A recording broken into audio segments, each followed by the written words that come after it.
அபிராமி சேகரி, அன்பான வணக்கங்கள். நீங்க ரொம்ப ஆவலா எதிர்பார்த்துட்டு இருக்கக்கூடிய சனி பகவானுடைய பயிற்சி கன்னி ராசியில பிறந்தவங்களுக்கு எப்படி இருக்கும் இதான் இப்ப பார்க்குறோம். திருக்கணித பஞ்சாங்கப்படி சனி பகவான் 2025 மார்ச் 29 சனிக்கிழமை நைட்டு கிட்டத்தட்ட சுமார் 9:43 அவர் கும்பராசியிலேருந்து மீன ராசிக்கு போறார். இது வரைக்கும் உங்களுடைய ராசிக்கு 6ஆம் இடத்துல இருந்தவர் இப்போ 7ஆம் இடத்துக்கு கண்டச்சனி அப்படிங்கிற ஒரு அந்தஸ்தை உங்கள்கிட்ட வர்றாரு. இந்த சனி பகவான் அங்கே மீன ராசியில் இருக்கார். கிட்டத்தட்ட சுமார் 26 மாதங்கள். 2027 மார்ச் வரைக்கும் அவர் அங்கே தான் இருக்கார். அங்கே அவர் வக்கரமாகிறார், வக்கர நிவர்த்தி ஆகிறார். அங்கே பார்த்தீங்கன்னா புரட்டாதி, உத்திரட்டாதி, ரேவதி இந்த நட்சத்திரங்கள் மீன ராசியில் இருக்கு. ஆக சனி பகவான் இந்த கிட்டத்தட்ட 26 மாசத்துல இந்த 3 நட்சத்திரத்தின் வழியாக, குறிப்பாக பூரட்டாதி அப்படின்னா குரு பகவானுடைய நட்சத்திரம், உத்திரட்டாதின்னா சனி பகவானுடைய நட்சத்திரம், ரேவதின்னா புத பகவானுடைய நட்சத்திரம். இந்த நட்சத்திரத்தின் வழியாக இந்த 26 மாதங்களுக்கு நமக்கு பலன் செய்ய போறார். கன்னி ராசியில பிறந்தவங்களுக்கு எல்லா கிரகங்களுக்கும் பார்வை இருக்கிற மாதிரி சனி பகவானுக்கும் பார்வை இருக்கு. சனி பகவான் 3ஆம் பார்வையாக உங்களுடைய ராசிக்கு 9ஆம் இடத்தை பார்க்கிறார். அடுத்தபடியாக உங்க ராசியை பார்க்கிறார். அடுத்து உங்க ராசிக்கு 4ஆம் இடத்தை பார்வையிடுகிறார். இதனால நமக்கு என்ன பலன்கள், சாதகமா பாதகமா அப்படிங்கிறதான் பார்க்கிறோம். கடந்த காலங்களில் உங்களுடைய ராசிக்கு 6ஆம் இடத்துல இருந்தாலும் அவர் பார்வை 8ஆம் இடத்தை பார்த்தார், 12ஆம் இடத்தை பார்த்தார். அப்படி இருந்தாலே கடந்த காலங்கள்ல நோய், கடன் பிரச்சனை, வேலையில பிரச்சனை, தொழில பிரச்சனை அத்தனையும் பண்ணிட்டு இருந்தாரு சனி பகவான். ஆக பிரச்சனை என்பதையே அந்த காலத்துல பெரிய லெவல்ல தான் நமக்கு இருந்தது. குறிப்பாக வெளியே சொல்ல முடியாத பிரச்சனைகள், தேவையற்ற விரயம், நஷ்டம், வைத்திய செலவுகள், கணவன் மனைவிக்குள் கருத்து வேறுபாடுகள், இது அத்தனையும் கொடுத்துட்டு இருந்தாரு சனி பகவான். இப்ப கண்டச்சனின்னு சொல்லக்கூடிய கண்டக சனியில இப்ப 7ஆம் இடத்துக்கு வந்திருக்காரு. பொதுவா 7ஆம் இடம் அப்படின்னாலே யாருக்கெல்லாம் இதுவரைக்கும் வாழ்க்கையில திருமணம் நடக்காமல் இருந்தது, அல்லது லைஃப்ல எனக்கு திருமணமே வேண்டாம், மேரேஜே வேண்டாம் அப்படின்னு யாரெல்லாம் நினைச்சிட்டு இருந்தீங்களோ, கண்டிப்பாக உங்களுக்கு எல்லாருக்கும் அவர் முதல்ல திருமணத்தை நடத்தி கொடுப்பார். லைஃப்ல பேசிக்கலி ஒரு விஷயம் தெரிஞ்சுக்கணும், நம்ம எல்லோருடைய வாழ்க்கையிலையும் சனி பகவான் ஏதோ ஒரு விதத்துல தடை பண்ணால் கூட, எந்த சனி பகவான் தடை பண்றாரோ அவரை தான் நமக்கு நல்ல விஷயங்களை நடத்தி கொடுப்பார்.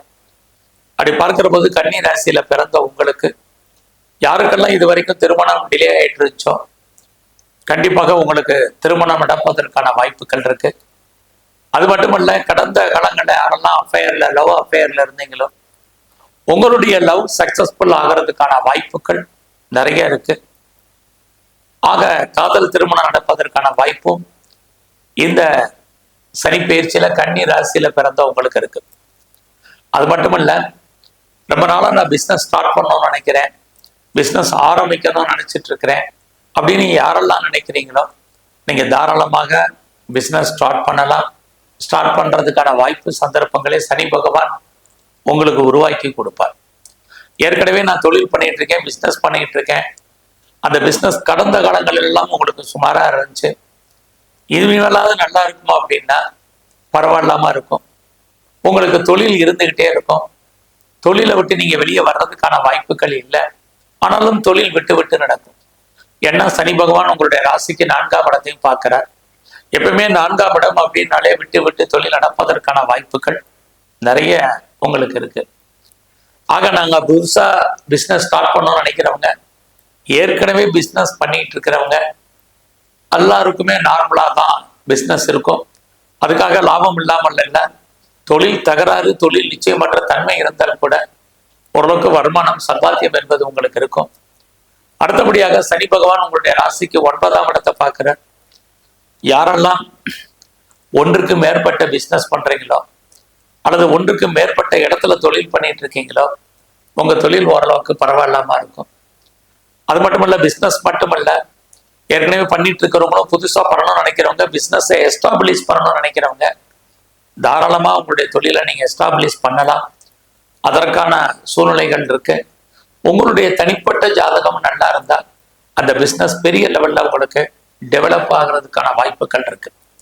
அது மட்டும் இல்ல, சனி பகவான் உங்களுடைய 9ஆம் இடத்தை பார்க்கறதுனால யாரெல்லாம் எக்ஸ்போர்ட் பண்ணணும்னு நினைக்கிறீங்க, இம்போர்ட் பண்ணிட்டு இருக்கிறீங்க, உங்களுக்கும் தொழில் நல்லா இருக்கும். அவுட்ஸ்டாண்டிங் பணங்கள் எதுவும் வராமல் இருந்தால் அந்த பணங்கள் எல்லாம் இன்ஸ்டால்மெண்ட்ல பணம் வரும். நீங்க ஃபர்தரா ஏதாவது ஹையர் ஸ்டடி பண்ணணும், ஹையர் எஜுகேஷன் பண்ணணும்னு நினைக்கிறவங்க தாராளமா ஹையர் எஜுகேஷன் நீங்க பண்ணலாம். பண்றதுக்கான வாய்ப்புகள் உங்களுக்கு நிறைய இருக்கு. அது மட்டும் இல்லை, இந்த காலகட்டங்கள்ல யாரெல்லாம் அப்பாவுடைய அன்பு ஆதரவை எதிர்பார்த்து காத்துட்டு இருக்கீங்களோ, அப்பாவுடைய நன்மையை எதிர்பார்த்து காத்திருக்கீங்களோ, அதெல்லாம் நடக்கும். ஒரு லாங் ஜேர்னி போறதுக்கான வாய்ப்புகள் உங்களுக்கு அமையும். எல்லாத்துக்கும் மேல வேலையில யாரெல்லாம் ஆன்சைட்டுக்கு ட்ரை பண்றீங்களோ பண்ணுங்க. நாம் ஃபர்தரா மேல படிக்கணும், ஹையர் எஜுகேஷன் பண்ணணும், ஹையர் எஜுகேஷனுக்காக ட்ரை பண்றவங்களும் நான் முதலே சொன்ன மாதிரி தாராளமா ட்ரை பண்ணுங்க. இது அத்தனையும் உங்களுக்கு பாசிபிலிட்டிஸா இருப்பதற்கான வாய்ப்புகள் நிறைய இருக்கு. இது எல்லாத்துக்கும் மேல சனி பகவான் உங்க ராசியை பார்த்துக்கிட்டே இருக்காரு. கண்டச்சனியாக இருந்து உங்க ராசியை பார்க்கறதுனால சனி பார்த்தாலே உங்களே அறியாத சோம்பேறித்தனம் வந்துடும். அதனால இந்த காலத்துல மெயினா நீங்க ஃபாலோ பண்ண வேண்டிய ரொம்ப முக்கியமான விஷயம் சுறுசுறுப்பு. எந்த ஒரு விஷயத்தையுமே நாளைக்கு அப்படின்னு சொல்லிட்டு தள்ளி போடாதீங்க, போஸ்ட்போன் பண்ணாதீங்க, உடனே அப்பவே செய்யுங்க. அதுதான் இந்த பயிற்சி முழுவதுமே நீங்க ஃபாலோ பண்ணக்கூடிய முக்கியமான விஷயம். லைஃப்ல உங்களுக்கான எய்ம் என்ன, ஆம்பிஷன் என்ன, உங்களுடைய ப்ராஜெக்ட் என்ன, அந்த ப்ராஜெக்டை எப்படி ஃபுல்ஃபில் பண்றது, இது மட்டும் சிந்தனை தான் உங்களுக்கு பிரதானமாக இருக்கணும். ஏன்னா சனி பார்க்கறதுனால நீங்க உங்களுக்கு எவ்வளவு வேலை செய்யறதுக்கான வாய்ப்பு, எண்ணங்கள் சிந்தனைகள் செயலாக்கம் பெறுவதற்கான வாய்ப்புகள் ரொம்ப குறைவு. எல்லாத்துலயுமே ஒரு டைவர்ஷன் என்பது இருந்துகிட்டே இருக்கும்.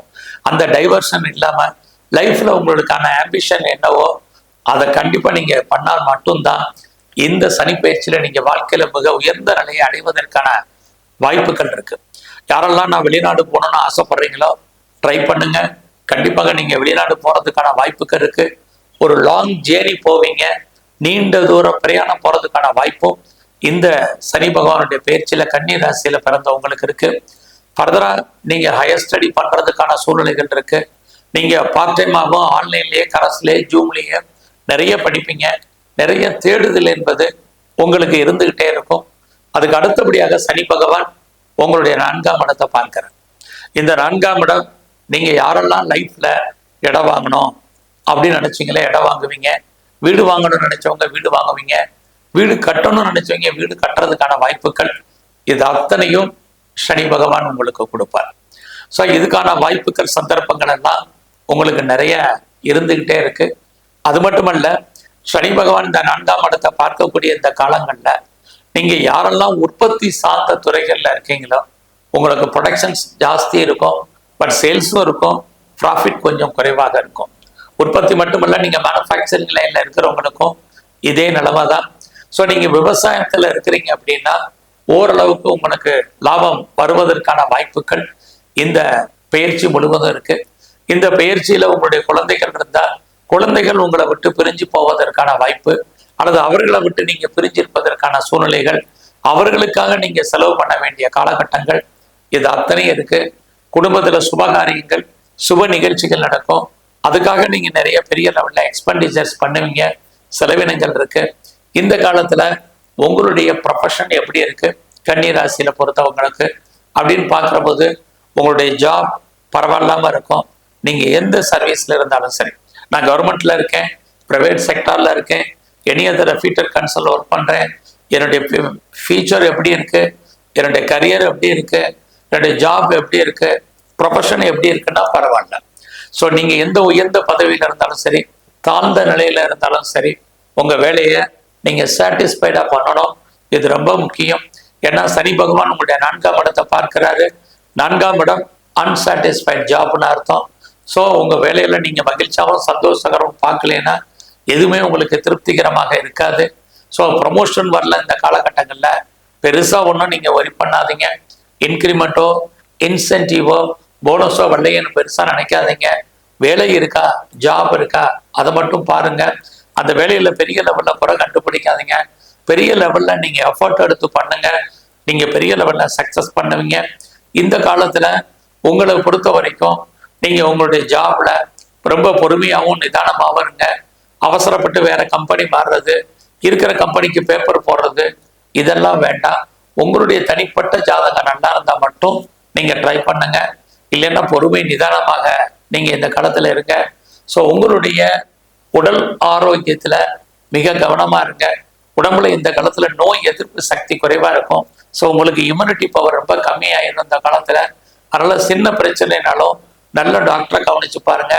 யாருக்கெல்லாம் டயபெட்டிக் இருக்கு, ஒபிசிட்டி இருக்கு, தைராய்டு இருக்கு, முழங்காலுக்கு கீழே உள்ள பாகங்கள்ல பிரச்சனை இருக்கு, நரம்பு சம்பந்தமான பிரச்சனை இருக்குங்கிறவங்களாம் ஹெல்த் கண்டிஷன்ல ரொம்ப ரொம்ப கவனமா இருக்கணும். ஏன்னா உடம்புல ரெசிஸ்டன்ஸ் பவர் கம்மியாயிரும் இந்த காலகட்டங்கள்ல. ஸோ இந்த காலத்துல கன்னி ராசியில பிறந்த நீங்க இன்னும் கொஞ்சம் தெய்வ அனுகூலத்தை கூட்டுங்க. குறிப்பா உங்களுடைய இஷ்ட தெய்வம் எதுவோ அதை நல்லா கும்பிடுங்க. உங்களுடைய குலதெய்வம் எதுவோ அதை நல்லா வழிபாடு பண்ணுங்க. எல்லாத்துக்கும் மேல பெருமாள் ஸ்தலத்துல இருக்கக்கூடிய தன்வந்திரி பகவானை கும்பிட்டு வாங்க. சிவன் கோயில்ல இருக்கக்கூடிய பைரவரையும் சிவபெருமானுக்கு அபிஷேக அர்ச்சனை பண்ணுங்க. மிகப்பெரிய மாற்றம், முன்னேற்றம் உங்க வாழ்க்கையில் அமையும். நன்றி, வணக்கம். ஸ்ரீ குபேரன் டிவியை பார்த்தமைக்கு நன்றிகள். மேலும் இது போன்ற தகவல்களை தெரிந்து கொள்ள ஸ்ரீ குபேரன் டிவியை சப்ஸ்கிரைப் செய்யுங்கள். மறக்காமல் பெல் ஐக்கானை கிளிக் செய்யுங்கள்.